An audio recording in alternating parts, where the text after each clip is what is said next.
John Hankey is an independent documentary filmmaker. He teaches how history really unfolded and exposes conspiracies you didn't know existed. His films cover a wide array of topics, including the JFK assassination, the Rothschilds, October 7th, and Trump's failed assassination attempt. Put on your headphones, grab your tinfoil hat, and get ready to learn how the world really operates with John Hankey. So I'm going to introduce this a little bit. Having said that, I'm going to introduce the notion that Donald Trump is the most, we've established, I hope, that Israel was founded by the Rothschilds. I could have gone on. In 1835, I believe that's the correct date, and it's in the October 7th video. The Rothschilds, who dominated NATO, dominated Europe and America at that point, they had owned the monopoly board for 20 years. And if you own the entire board, every year you now have more money that you've collected in rent from everybody, and you have to find something else to buy. Anyway,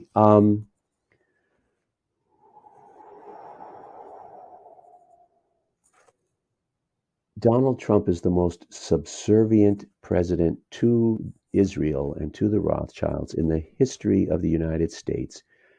Every American president was pressured to move the embassy to Jerusalem, and every American president, George Bush Sr., who was as dark and dirty and horrible a person as you can imagine, and he went to war. No, he didn't.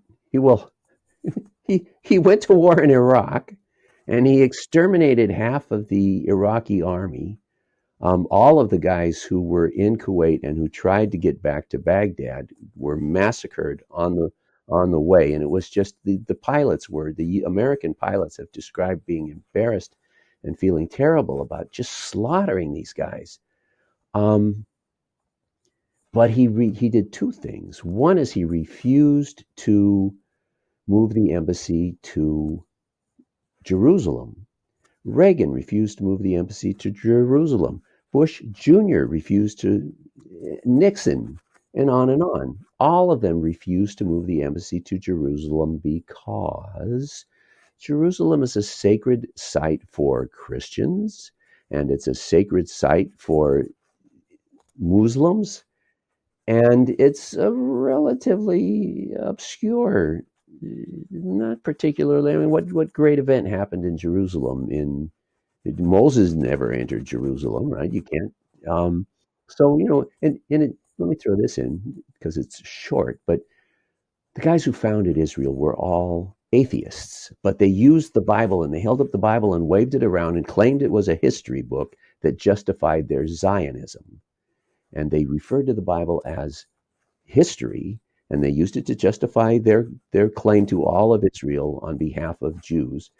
And so, from the moment they got in, Israeli Zionist scholars have been scouring the area for proof of the stories in the Bible, and they have found nothing. Nothing. And you if you Google it just a little bit, all of the outstanding Israeli archaeological scholars are all resounding in their disappointment that they have not been able to confirm a single line in the Bible, not the kingdom of David and not the kingdom of Herod for that matter. Anyhow, so the point is that, whereas you have the Al-Aqsa Mosque, right? And on and on. So that every president until Trump looked at the situation and said, you want us to recognize Jerusalem as the capital of Israel, and we don't know why. Tel Aviv is a much nicer city. It's on the frickin' Mediterranean coast. It's a beautiful city. Why would you want to move your capital to Jerusalem? So we think you're stupid to want to do it. We don't see what's in it for you. It's a huge provocation to the Islamic world. So why you would want to provoke the Islamic world is, we can't figure it out, but we don't want to provoke the Islamic world. And if we can't see a good reason for us to do it, much less a good reason for you to do it, we're not going to do it. And Trump got in and boom, it was one of the first things he did. Why? Because he's a slave to Israel. There's no other reason. Trump got in and he had Pompeo. It's called the Pompeo Doctrine. You can Google Pompeo Doctrine, but it's also, you get to see it in the Trump in the Crosshairs video. He, the, I don't want to make a, I want to make this as abbreviated as possible, but there have been peace negotiations going on for the last 50 years, right? And every president has tried to negotiate a peace between the Palestinians and Israel. And in the course of that, the West Bank has been cut out, and nobody was satisfied with that. Um, but since the moment that it happened, since the moment that the UN made the mistake of recognizing this tiny little bit of land as Israel, the Zionists have been murdering and slaughtering and chasing and robbing and stealing in order to expand that little sliver of land to where it's now 99% of what used to be Palestine, according to the 1944-45 mandate. Anyway,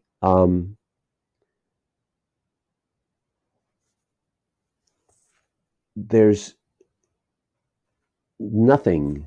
There's no benefit for the U.S. So, I'm sorry. So the West Bank, the Palestinians, when Trump came into the office, the Palestinians were clinging to these two little pieces, the Gaza Strip and the so-called West Bank. And since the moment that those two areas were established, Israelis have been going in and murdering and driving out Muslim Palestinian families, might have been secular Palestinian families, from their land, chopping down their olive trees and taking it over and building apartments and building roads between them and Israel that Palestinians were forbidden to show up on. And the entire world has said, and the UN many, many times, that what Israel is doing in the West Bank is illegal. Trump got in and signs the declaration, and he's standing there in the video. You get to see him standing next to Netanyahu holding this thing, and Netanyahu looks happy as can be, and Trump looks like he just got raped. But he did it, and I'm under the impression that he may not have thought it was a good idea, but it doesn't matter. He's not the slave of Israel because he wants to be the slave of Israel. He's the slave of Israel. Well, you fill in the blank, but in the video, Trump in the Crosshairs, there's a couple of things you get to see. And one is that, and this almost came out, the guy who made The Apprentice has apologized to the world. It didn't make banner headlines in the LA Times, and there were little articles, and it showed up here and there, but apologized to the world for pretending that Trump was a successful businessman when this guy says, and all of the evidence that you can see shows it, that Trump has been a disaster as a businessman. I mean, today he's selling guitars, or right? Is it perfume? Oh my God! Smell like me. Smell like me. He's the president of the United States. What's the matter with you? Don't you have any dignity? You have no dignity. That no, there's a blind lady over there that I'm going to steal a nickel from because she's going to want to smell like me. And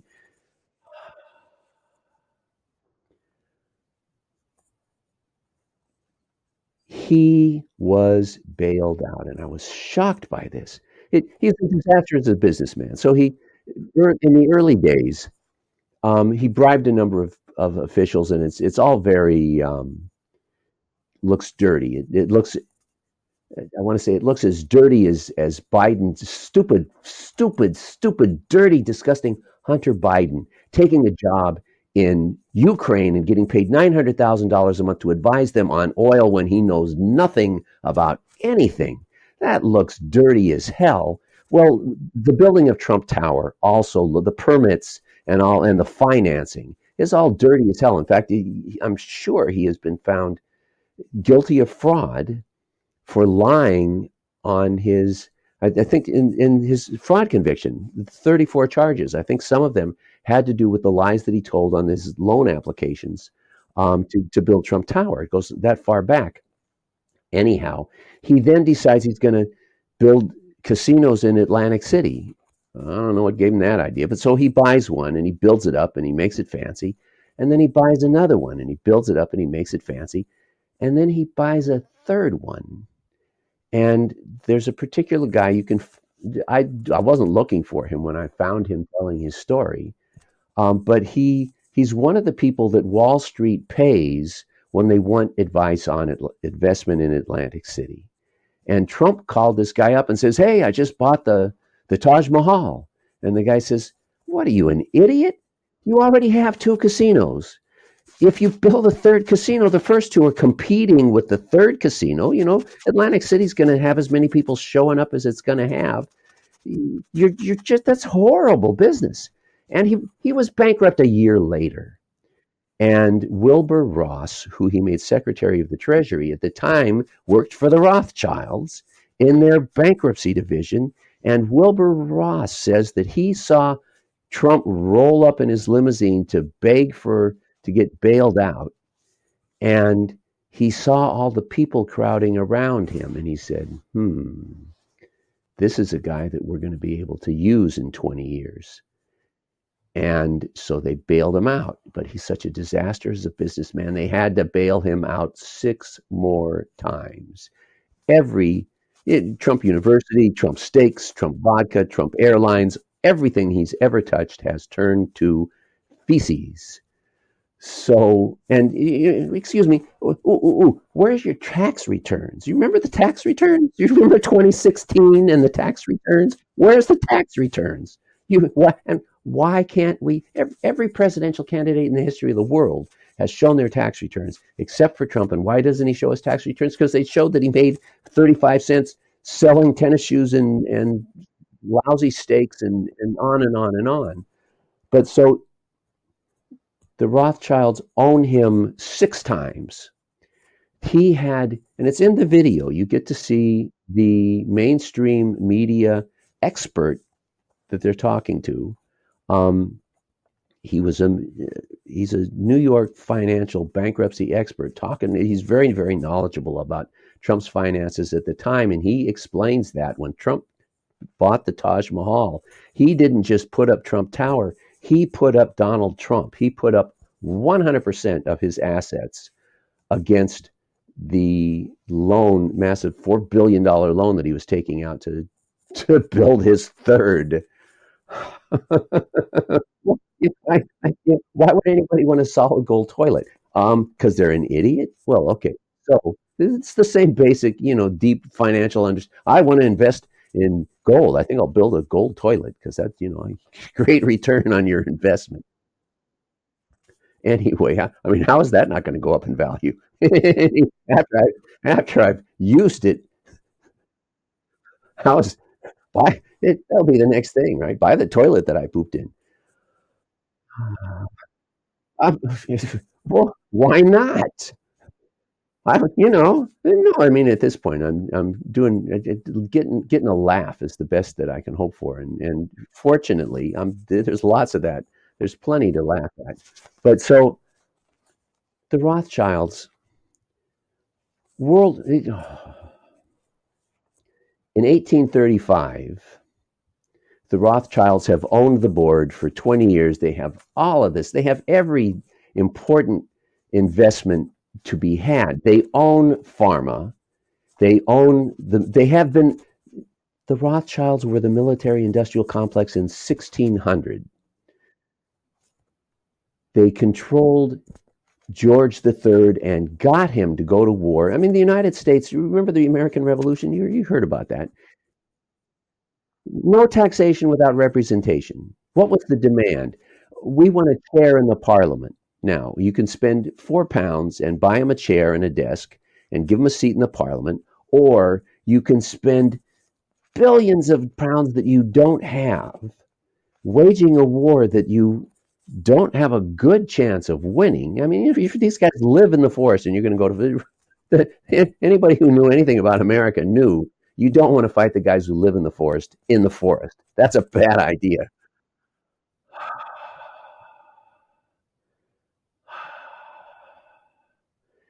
Anyway, Um, so they made George the Third go to war. You've heard of the Hessians. You remember who the Hessians are? The Hessians were German mercenaries, and they were sleeping at Trenton, New Jersey. It was Christmas Eve, and they all got drunk. They all missed their homes in Germany. They were all sad and sorry and missing their wives and children and brothers and sisters in Germany, in Hesse, which is where which is Frankfurt, which is owned and operated by the Rothschilds. This was the Hessians were a completely owned and operated function of the Rothschilds, and Washington gets in his boat and crosses the Delaware and creeps into Trenton, New Jersey at midnight when these guys are all drunk asleep and massacres them. Well, you see, the Rothschilds got paid handsomely for those guys landing on the shore. If one of them got wounded, they got paid much more. And if one of them got killed, oh man, now King George is paying. He's way on the hook, and he's got to pay this huge debt that the Rothschilds will give 2% of to the family of the killed soldier.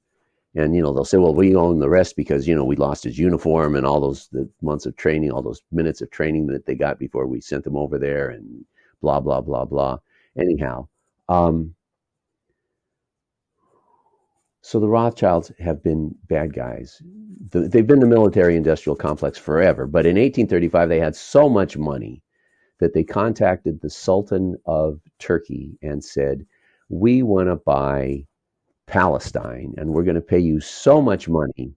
The guys writing the article from 1835 couldn't believe the sum that they're writing down, and it's in piastres, or I don't even know what country of piastre. It might be Turkey. But, they're probably offering to pay the Sultan 10 times the amount of money that he has in the bank, and maybe 1,000 times the amount of money that he has in the bank. And the Sultan looks at them and says, have you seen where I live? Have you seen what my wives look like? Have you been to the capital city and looked around? Why would I want your money? And I don't sell my children. And maybe I should have started with that. One, I don't need your money. And two, I wouldn't sell you my children, my Palestinian children, under any circumstances.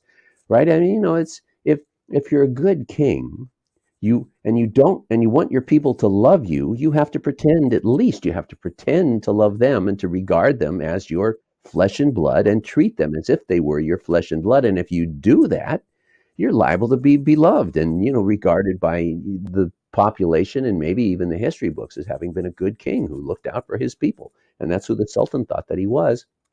So he turned them down, and about 60 years later, at the Grand Zionist Conference in Paris, the number 2 leader of the Zionist movement, he was the Alex Jones of his time. He was clearly a paid operative. He was not religious. He hid the fact that he was Jewish until the Rothschilds paid him to be a Zionist, at which point he suddenly became Jewish. And he stood up and gave a speech and said, look, there's going to be a big war. And when there's going to be a big war, Britain's going to win it. And when they do, they're going to grab Palestine and give it to us. This is 1890. He's predicting what happened in 1917. Well, don't connect those dots if you don't want to. You got the Balfour Declaration. If that's not good enough for you, you got it there in black and white, and you have video of Boris Johnson and Benjamin Netanyahu in the room where the Balfour Declaration was signed, talking about it and celebrating it. So if there is a deep state, and there is, who run the world and own the news and control as many of the events as they possibly can, and who control virtually every president since Washington, well, they to the extent that they possibly can, right? And until Trump, they couldn't get an American president to jeopardize U.S. interests by moving the capital to Jerusalem, or jeopardize U.S. interests everything for Israel and nothing but danger for the United States, in saying that Israel has Trump's permission to steal the West Bank.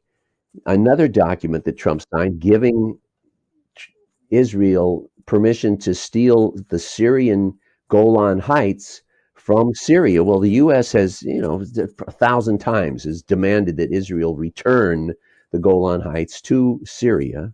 In case you wondered why the Syrian government was overthrown, because the idiots that they have put in charge of Syria, well, Assad, the guy they threw out, demanded the return of the Golan Heights. I will bet you my left pinky toe that the new guys are not making that demand. I might bet you both my pinky toes that the new guys are not making that demand because they're tools of Israel. What are we talking about? why? Why we're not excited? We're not excited about Israel because Israel is the flagship of the deep state, of the Rothschilds, who are the deep state. That's why we're not excited and why we're not thrilled by Trump being a slave to Israel. Not to mention genocide in Gaza. Oh, yeah, there's that. Now that you know where we've been, find out where we're going. Tune in to Ladies Love Politics, where you can stay informed without going insane.